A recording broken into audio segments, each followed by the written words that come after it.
ईद उल अज़हा, ईद उल जोहा जिसे हम आम ज़ुबान में बकरीद कहते हैं, पूरे तमाम सिटी पुलिस के तरफ से सभी भाइयों और बहनों को मैं मुबारकबाद पेश करता हूं एडवांस में। हैदराबाद शहर में ही नहीं, पूरे हिंदुस्तान में, पूरी दुनिया में पिछले 5-6 महीने से जो एक माहौल चल रहा है जिससे आप वाकिफ़ हैं, ये जो वबा है कोरोना वायरस का, इसके कारण तमाम ज़िंदगी बिल्कुल एहतियात के साथ निकल रही है। अगर आप हैदराबाद में देखें तो शुरू से ही हर मजहब में, चाहे वो हिंदुओं का रामनवमी हो, हनुमान जयंती हो, और अभी जो तुरंत गुजरा बोनालू, जिसका एक बहुत अहमियत है हैदराबाद में, हमारे क्रिश्चियन कम्युनिटी में बिशप थुम्माबाला के तरफ से जो इनिशिएटिव था ईस्टर में, जिसमें कि लाइव स्ट्रीमिंग किया गया फर्स्ट टाइम वीडियो के मार्फत से, और गुड फ्राइडे को देखा गया। फिर हमारे मुस्लिम भाई बहन जो हैं, रमज़ान में भी देखे कि बहुत एहतियात के साथ सब लोगों ने रमज़ान को मनाया, ईद को मनाया, क्योंकि ऐसा माहौल शायद पहले कभी इतिहास में नहीं आया, और इसीलिए सभी के कोऑपरेशन से और अल्लाह सुब्हानहू व तआला के रहम से आज अगर हैदराबाद में दूसरे बड़े शहरों के कंपैरिजन में हमारा नंबर इन्फेक्शन का कम है, डेथ का कम है, तो इसका वजह यही है कि सभी लोगों ने मिलकर इस वबा से एक साथ लड़ने का जो एक डिसीजन लिया, सब शरीक हुए, और इसी स्पिरिट से हम लोग आगे भी चलेंगे।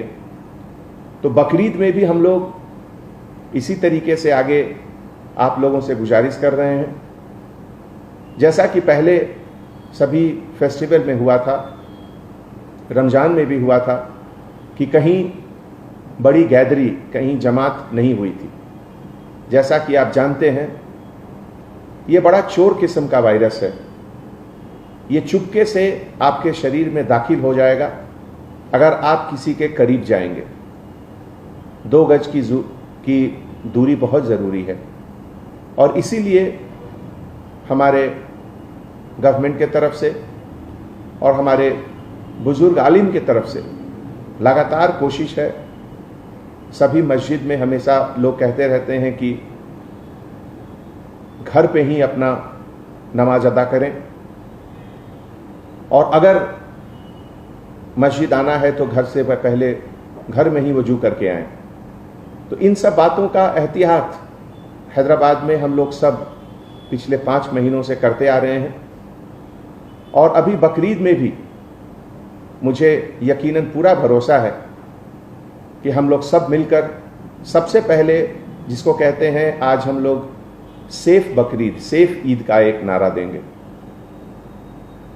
शायद ही कोई हैदराबाद का घर है जिसमें बच्चे नहीं हैं, जिसमें बुजुर्ग नहीं हैं, जिसमें ऐसे लोग नहीं हैं जिनके पास बीपी, हार्ट या कुछ मोटापा, इस तरह का बीमारी न हो। उन लोगों को बचाना सबसे ज़रूरी है, और उनको बचाने के लिए सबसे पहला चीज़ यही है कि हम लोग कम से कम दूसरे लोगों से मिलें, मुबारकबाद, ज़ुबानी मुबारकबाद पेश करें।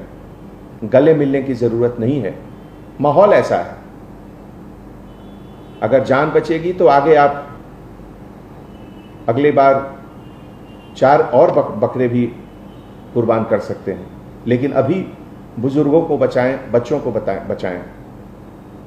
इसीलिए जो बड़ी बड़ी मस्जिदें हैं, जैसे मक्का मस्जिद, शाही मस्जिद, वहाँ के जो कॉम्पिटेंट अथॉरिटी हैं उनके तरफ से भी है ज़रूर। माहौल अभी कोई बहुत बदला नहीं है रमज़ान के महीने से। रमज़ान के महीने में अगर आप देखिए, total number of positive cases जो आए थे हैदराबाद में ही नहीं, तमाम हिंदुस्तान में, उस महीने के कंपैरिजन में अभी नंबर्स ज़्यादा हैं। इन्फेक्शंस के नंबर भी ज़्यादा हैं और जिसके कारण डेथ के नंबर भी ज़्यादा हैं। तो ऐसे हालात में कहीं भी जमात का इकट्ठा होना बिल्कुल ठीक नहीं है।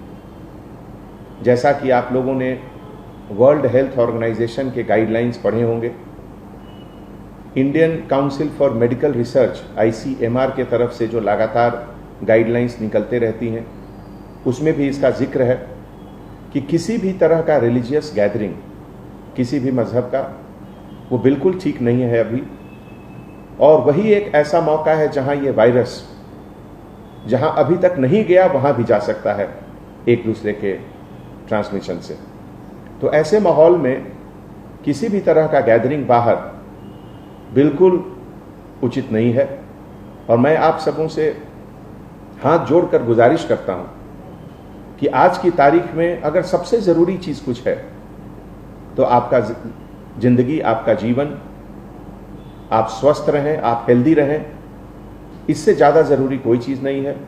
और सिटी पुलिस के तरफ से मुझे बहुत खुशी होगी कि अगर आप सभी को ये समझाएं कि ऐसे मौके पे अभी जो एहतियात रमज़ान में सब लोगों ने दिखाए थे वही अभी बकरीद में भी रखें।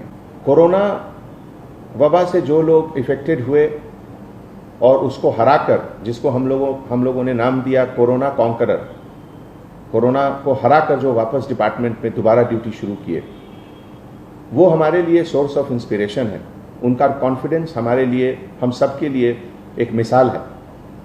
एक बात उसमें से एक हमारे ऑफिसर ने बहुत अच्छी कही, वो मैं यहाँ पे कहना चाहता हूँ। चूँकि बकरीद के समय सैक्रिफाइस, कुर्बानी दी जाती है, तो एक चीज़ का जहन में ज़रूर रखें कि जो कसब कसाई लोग हैं, जो कुर्बानी करते हैं, जो काटते हैं जानवरों को, वो सेहतमंद हैं या नहीं। उनका सेहत बहुत ज़रूरी है। अगर वो खुद सेहतमंद नहीं है तो वहाँ से भी ये वबा दूसरे जगह फैलने की गुंजाइश रहती है। तो मैं आप सबसे गुजारिश करता हूँ कि जहाँ से भी आप लोग जा रहे हैं गोश्त लाने, एक बार उसका भी ध्यान रखें कि जो कसाई लोग हैं उनका हेल्थ बहुत ज़रूरी है पूरे सोसाइटी के लिए, बहुत बहुत ज़रूरी, बहुत सबक मिलता है। और आज की तारीख में उस कुर्बानी की अहमियत पहले से ज़्यादा है। आज सबसे पहले तो मुझे कुर्बानी देनी है अपने उन सभी आदतों की जिसके कारण ये कोरोना वायरस बढ़ सकता है।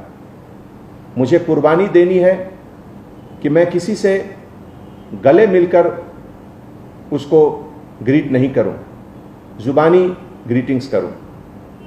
यह भी एक तरह का कुर्बानी है, क्योंकि सब लोगों को गले मिलना बहुत अच्छा लगता है और पहले लोग मिलते भी थे और अच्छी बात है। लेकिन अभी के माहौल में उसकी कुर्बानी देनी होगी, उससे अलग रहना होगा हम लोगों को। इसी तरीके से जो हमारे घर में जो बुजुर्ग हैं, किसी भी हालत में उनको बाहर नहीं आने देना है। जो छोटे बच्चे हैं उनको बाहर नहीं आने देना है। तो इन सब आदतों की कुर्बानी देनी है। आज हमारे देश में बहुत ज़रूरी है कि हम अपने ऊपर कंट्रोल रखें, अपनी उन हर आदतों का कुर्बानी दें जिससे कि ये चोर वायरस जो है कोरोना, ये जो चाइना ने पूरे दुनिया को एक अपने तरफ से एक ऐसा अजीब तोहफा दिया कि पूरा दुनिया परेशान है उससे बचने के लिए जिस चीज़ों की कुर्बानी देनी है हम लोग देंगे। लॉकडाउन खोलने के बाद दोनों चीज़ की अहमियत बढ़ी, लाइफ और लाइवलीहुड। लाइफ को भी बचाना है और लाइवलीहुड को भी बचाना है। खास करके जो हमारे गरीब लोग हैं, जो सुबह से शाम को मेहनत करके रात का खाना खाते हैं, अगर उनकी रोजगार हम लोग बंद कर देंगे तो ये बहुत बड़ा गुनाह होगा।